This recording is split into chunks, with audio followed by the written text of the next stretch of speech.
BCA करने के बाद अगर हम एमसीए करते हैं तो क्या ये जॉब मिलने की गारंटी है? अगर हमने ओपन से बीसीए किया है तो क्या हम रेगुलर कॉलेज जाके एमसीए कोर्स कर सकते हैं? और सबसे बड़ा सवाल, अगर बीसीए कंप्लीट करने के बाद भी कोडिंग में इंटरेस्ट नहीं आया तो आखिर फिर कौन से करियर ऑप्शंस हैं? ऐसे बहुत सारे इंटरेस्टिंग क्वेश्चंस आए आप सभी स्टूडेंट्स के पिछले दिनों, तो हमने सोचा क्यों ना फिर से एक बार लेके आई जाए आप सभी की favourite question and answer series, जिसे हम कहते हैं #BCA क्वेश्चन आंसर्स, जिसमें हम देते हैं आपके क्वेश्चंस के डायरेक्ट जवाब। तो आज का जो एपिसोड है वो इस Q&A सीरीज का 32nd एपिसोड होने वाला है। सो एवरीवन, मेरा नाम है रोहित, मैं हूं कंप्यूटर साइंस इंजीनियर। मुझे 10 से ज्यादा सालों का एक्सपीरियंस टॉप एमएनसीज में काम करने का, तो अपने इस एक्सपीरियंस के बेसिस पे मैं आप सभी को अच्छे से गाइड करने की कोशिश करूंगा। तो अगर आप चैनल पर नए हैं तो चैनल को सब्सक्राइब कर लें। अगर आपको वीडियो पसंद आता है तो लाइक और शेयर करना बिल्कुल ना भूलें। तो बिना किसी देरी के स्टार्ट करते हैं इस Q&A को।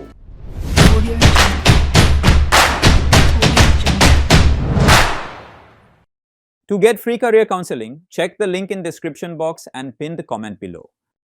तो आज के सबसे पहले क्वेश्चन में स्टूडेंट पूछते हैं कि सर, क्या बीसीए करने के बाद जब हम एमसीए करते हैं तो क्या उसके बाद अच्छी खासी प्लेसमेंट मिल जाती है? तो यहाँ पे हमें सबसे पहले ये बात समझनी होगी कि बीसीए अगर हम कर रहे हैं, एमसीए कर रहे हैं या फिर कोई और टेक्निकल डिग्री अगर हम कर रहे हैं तो डिग्री कंप्लीट करना ये मतलब नहीं है कि ऑटोमेटिकली आपकी प्लेसमेंट हो जाएगी, ऑटोमेटिकली आपको अच्छा पैकेज लग जाएगा। डिग्री कंप्लीट करना एक बेस होता है, एक एलिजिबिलिटी क्राइटेरिया फुलफिल करना होता है किसी भी जॉब के लिए अप्लाई करने के लिए। यानी कि बीसीए अगर आप कंप्लीट करते हैं तो आप एप्लीकेबल हो जाते हो लोअर लेवल की आईटी जॉब्स के लिए, जहां पे बीसीए ग्रेजुएट्स तक की रिक्वायरमेंट होती है। एमसीए जब आप कंप्लीट करते हो तो आप पीजी कोर्स कंप्लीट कर रहे हो, यानी कि आपके पास एक हायर डिग्री है, तो आप एलिजिबल हो जाते हो हायर रोल्स की जॉब के लिए। लेकिन पैकेज प्लेसमेंट आपका लग ही जाएगा, वो डिपेंड करेगा बहुत सारे फैक्टर्स पे। तो आइए उन फैक्टर्स को अच्छे से समझ लेते हैं। सबसे पहली चीज है कॉलेज, यानी कि आपका कॉलेज कैसा है, वहां पे प्लेसमेंट के लिए कितनी ऑर्गेनाइजेशंस आती है, कितनी कंपनीज आती हैं, वहां पे प्लेसमेंट परसेंटेज क्या है स्टूडेंट्स का,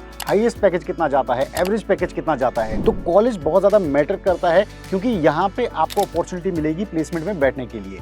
तो अगर आपका कॉलेज ऐसा कॉलेज है जहाँ पे कम कंपनीज आती हैं, यानी कि आपके पास कॉलेज में अपॉर्चुनिटीज कम है, आपको अपॉर्चुनिटीज बाहर देखनी पड़ेगी। और कॉलेज में अगर कंपनीज बहुत ज़्यादा आती है तो आपको चांसेस है कि आपको ज़्यादा टाइम मिलेगा, ज़्यादा अपॉर्चुनिटी मिलेगी, ज़्यादा कंपनीज के इंटरव्यू में बैठने के लिए, एक्सपीरियंस करने के लिए और फिर उनको क्रैक करने के लिए भी। दूसरी इंपॉर्टेंट चीज़, अब आपके पास कंपनीज तो आ गई, अब कंपनीज में इंटरव्यूज में जब आप बैठेंगे तो वहाँ पे आपके चेक किए जाएंगे स्किल्स, जो कि आपने कॉलेज में पढ़ाई के दौरान सीखे होंगे, फिर चाहे आपने बीसीए कंप्लीट की है या फिर एमसीए। तो स्किल्स बहुत ज़्यादा ज़रूरी है, क्योंकि ऑर्गेनाइजेशन कंपनी यही देख रही है कि जब आप पहले प्रोजेक्ट में आपको रखा जाएगा तो क्या आपने फंडामेंटल बेसिक चीज़ें अच्छे से सीखी हैं, ताकि आप एडवांस चीज़ों को सीख पाए रियल टाइम प्रोजेक्ट्स पे जब आप काम कर रहे हैं। तो जैसा कि मैं हमेशा से कहते आया हूँ कि डीएसए हो गया, डेटाबेस हो गया, कोई 1-2 प्रोग्रामिंग लैंग्वेजेस होगी, इन पे आपको स्ट्रॉन्ग होल्ड बनाना पड़ेगा ताकि आप इंटरव्यूज में अच्छा परफॉर्म कर पाएं। तीसरी इंपॉर्टेंट चीज है लोकेशन, यानी कि आप किस लोकेशन में बेस्ड हो और आप कहां पे जाके जॉब करना चाहते हो। अगर आप मेट्रो सिटीज की बात करें, जैसे कि बैंगलोर हो गया,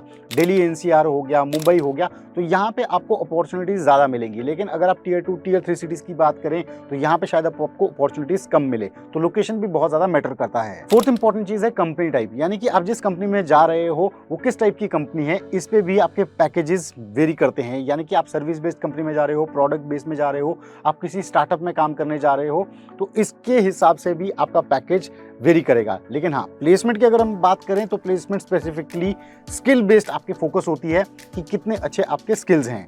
तो आपको ध्यान में ये रखना है कि ये सभी फैक्टर्स मैटर करते हैं। फिर चाहे आपने कोई भी डिग्री की हो, डायरेक्ट आपको कोई प्लेसमेंट नहीं मिलेगी, आपको इन सभी फैक्टर्स के बेसिस पे आपकी प्लेसमेंट डिसाइड होगी। तो अगर एवरेज में बात कर लूँ, एक एमसीए ग्रेजुएट अच्छे स्किल्स के साथ जब पास आउट होता है और कोई जॉब को क्रैक करता है तो उसका जो स्टार्टिंग पैकेज है वो 5 से 6 लाख रुपए तक जा सकता है, और over the period of time 3 to 5 years वो 10 लाख प्लस जा सकता है इजीली, अगर उसके स्किल सेट अच्छे हैं। सेकंड क्वेश्चन में स्टूडेंट जानना चाहते हैं कि सर, अगर हमने ओपन से बीसीए किया हो तो क्या इसके बाद हम रेगुलर एमसीए कॉलेज जाके कर सकते हैं, क्या हम रेगुलर एमसीए के लिए एलिजिबल हैं? तो जी हाँ, मैं आपको बताना चाहूंगा, अगर आपने ओपन से बीसीए किया है तो उसके बाद भी आप रेगुलर एमसीए के लिए एलिजिबल हो। एमसीए कॉलेजेस ये नहीं देखते हैं कि आपने ओपन से बीसीए किया है या फिर आपने ऑनलाइन बीसीए किया है या फिर आपने रेगुलर बीसीए किया है। आप एलिजिबल होते हो प्रोवाइडेड जहां से आपने बीसीए किया है वो यूजीसी रिकॉग्नाइज्ड यूनिवर्सिटी होनी चाहिए, यानी कि आपके पास यूजीसी रिकॉग्नाइज्ड यूनिवर्सिटी का कंप्लीशन सर्टिफिकेट होना चाहिए बीसीए कोर्स का, तो आप एमसीए के लिए किसी भी कॉलेज में एलिजिबल हो जाते हैं। हाँ, ये बात जरूर है कि ये जरूर चेक किया जा सकता है कि आप मिनिमम परसेंटेज क्राइटेरिया को फुलफिल कर रहे हैं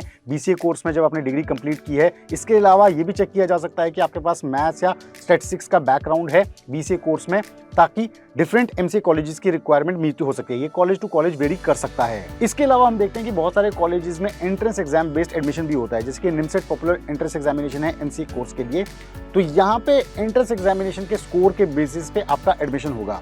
यहाँ पे एलिजिबिलिटी क्राइटेरिया बीसीए की डिग्री की अगर हम बात करें तो वो आपके एंट्रेंस एग्जामिनेशन लेवल पे चेक किया जाएगा, तभी आप उसके लिए एलिजिबल होंगे उस एंट्रेंस एग्जाम में बैठने के लिए। लेकिन जब आप उस एग्जाम को दे देते हैं तो आपका जो एमसीए में एडमिशन होगा वो उस एग्जाम के स्कोर के बेसिस पे होगा। तो आई होप आपको क्लैरिटी मिल गई होगी। तीसरे क्वेश्चन में स्टूडेंट पूछते हैं कि सर ये बताओ, अगर बीसीए कंप्लीट करने के बाद कोडिंग नहीं आती है, यानी कि कोडिंग में इतने स्ट्रांग नहीं हुए हैं, तो क्या और जॉब अपॉर्चुनिटीज भी है, किस फील्ड में जाया जा सकता है?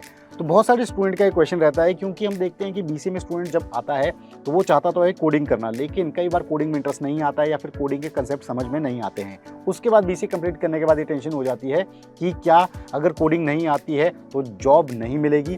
तो ऐसा नहीं है, आईटी और सॉफ्टवेयर फील्ड में कई ऐसे रोल्स हैं जहाँ पे हैवी कोडिंग की जरूरत नहीं पड़ती है। अगर आपको बेसिक कंप्यूटर एप्लीकेशंस की नॉलेज, बेसिक टेक्निकल नॉलेज है तो भी आप यहाँ पे अच्छा परफॉर्म कर सकते हैं। तो आइए जान लेते हैं कुछ ऐसे रोल्स, कुछ ऐसी फील्ड्स के बारे में जहाँ पे आप जा सकते हैं अगर आपकी कोडिंग की बेसिक अंडरस्टैंडिंग है, यानी कि आपका स्ट्रॉन्ग होल्ड कोडिंग पे नहीं है तो भी। तो सबसे पहले नंबर पे है यूआई एंड यूएक्स डिजाइनर, यानी कि user interface and user experience designer.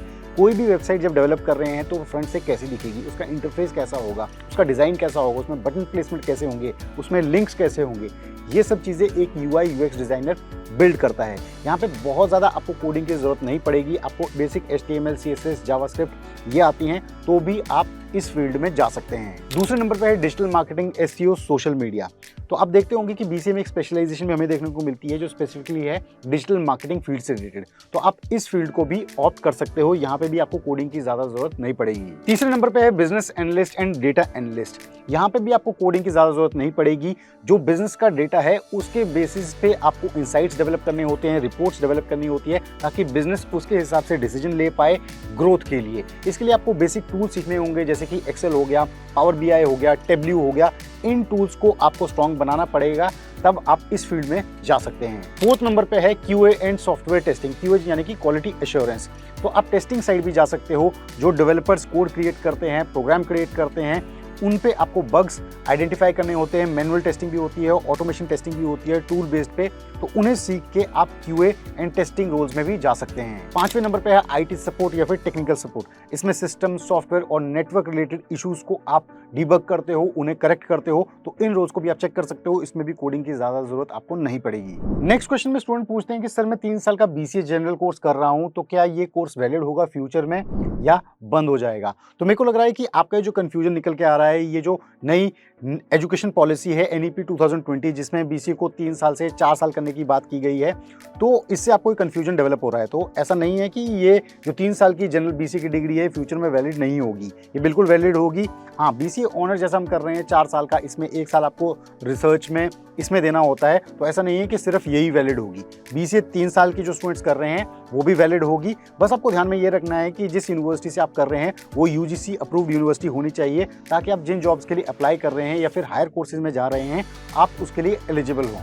तो इसकी टेंशन बिल्कुल ना लें, जनरल BCA 3 साल की बिल्कुल वैलिड है। तो इसके साथ हमने कंप्लीट किए आप सभी स्टूडेंट्स के कुछ और पेंडिंग क्वेश्चंस। आई होप आपको सेटिस्फैक्टरी जवाब मिल गए होंगे और बाकी सभी स्टूडेंट्स को भी इन क्वेश्चंस के जवाब से कुछ ना कुछ सीखने को जरूर मिला होगा। तो अगर आपको आज का वीडियो पसंद आया तो जरूर इस वीडियो को लाइक करें, शेयर करें और चैनल को सब्सक्राइब करना बिल्कुल ना भूलें। हम जल्द लेके आएंगे BCA फंडास बाय सनस्टोन पे एक और ऐसा ही इंफॉर्मेटिव वीडियो। तब तक आप सब अपना ध्यान रखें। Stay tuned, stay safe and believe in you.